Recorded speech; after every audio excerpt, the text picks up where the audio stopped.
Hello students. तो आज का जो हमारा टॉपिक होगा वो है हमारा आर्टरियल सिस्टम ऑफ फ्रॉग। जो आर्टरियल सिस्टम होता है वो हमारा किससे मिलकर बना होता है? आर्टरी से, जिनका काम क्या होता है? ब्लड को कैरी करता है हार्ट से वेरियस बॉडी पार्ट्स तक। ठीक है। अब जो आर्टरीज होती है वो कहाँ से राइज होती है? ट्रंकस आर्टरियोसिस से। जो ट्रंकस आर्टरियोसिस होता है हमारा वो वेंट्रिकल से राइज होगा। जो ट्रंकस आर्टरियोसिस है वो डिवाइड होता है 2 ब्रांचेस में। अब जो फर्दर 2 ब्रांचेस है वो फर्दर डिवाइड होगी 3 आर्चेस में। फर्स्ट वन है carotid arch, second one is systematic arc और third one is pulmocutaneous arch.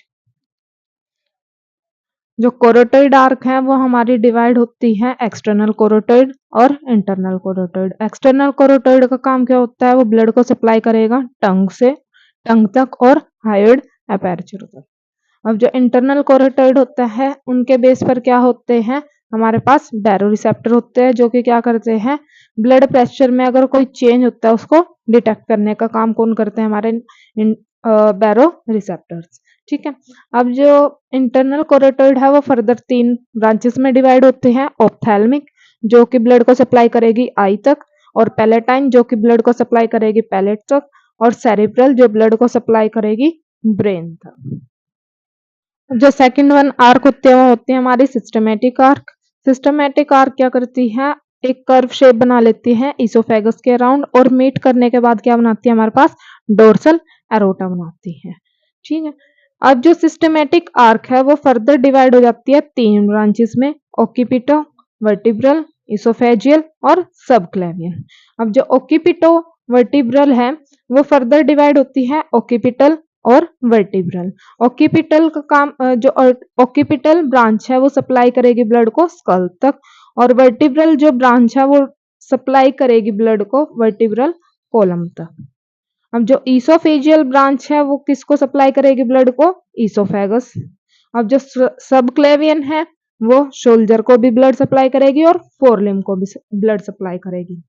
फिर आ जाता है हमारे पास डोर्सल एरोटा। डोर्सल एरोटा क्या होता है? सिस्टमेटिक आर्क जब मीट होती है उसके बाद क्या बनता है हमारे पास?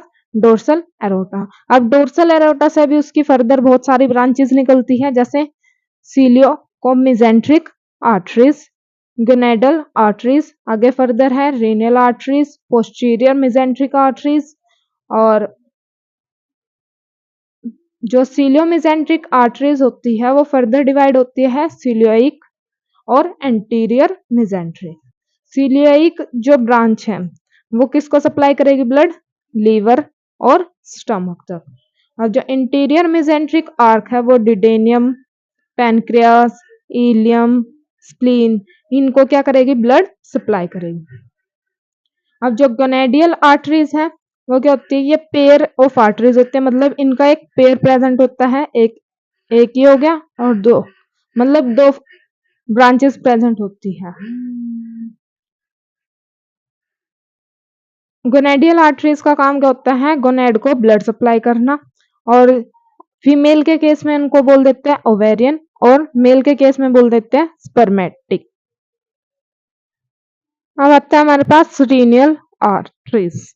जो रीनियल आर्टरीज होते हैं उसके कितने पेयर होते हैं? 4 पेयर प्रेजेंट होते हैं। रीनियल आर्टरीज किसको ब्लड सप्लाई करती है? हमारे पास किडनी को। अब जो पोस्टीरियर मेसेंट्रिक आर्टरीज होती है वो क्या होती है? सिंगल होती है, और ये ब्लड सप्लाई करेगी रेक्टम तक। और कॉमन इलेलिक आर्टरीज है, ये किससे मिलकर बनी होती है? जो डोर्सल एरोटा है फर्दर डिवाइड करने के बाद क्या बनाती है? कॉमन इलेलिक। अब ये फर्दर डिवाइड होती है एपिगैस्ट्रिको रेक्टोवेसिकुलर आर्टरीज। अब जो ये फर्दर डिवाइड हो जाती है एपिगैस्ट्रिक और रेक्टोवेसिकुलर। एपिगैस्ट्रिक जो आर्टरीज है या ब्रांच है वो क्या करेगी? एब्डोमिनल मसल तक ब्लड को सप्लाई करेगी, और जो रेक्टोवेसिकुलर है वो रेक्टम और यूरिनरी ब्लैडर तक ब्लड को सप्लाई करेगी। अब आ जाते हैं थर्ड आर्च हमारी पल्मोक्यूटेनस आर्क। ये फर्दर 2 ब्रांचेस में डिवाइड होती है या आर्टरीज में डिवाइड होती है। क्यूटेनस आर्टरीज जो कि ब्लड को सप्लाई करेगी स्किन तक, और पल्मोनरी आर्टरीज जो कि ब्लड को सप्लाई करेगी लंग्स तक। Thank you so much for watching this video.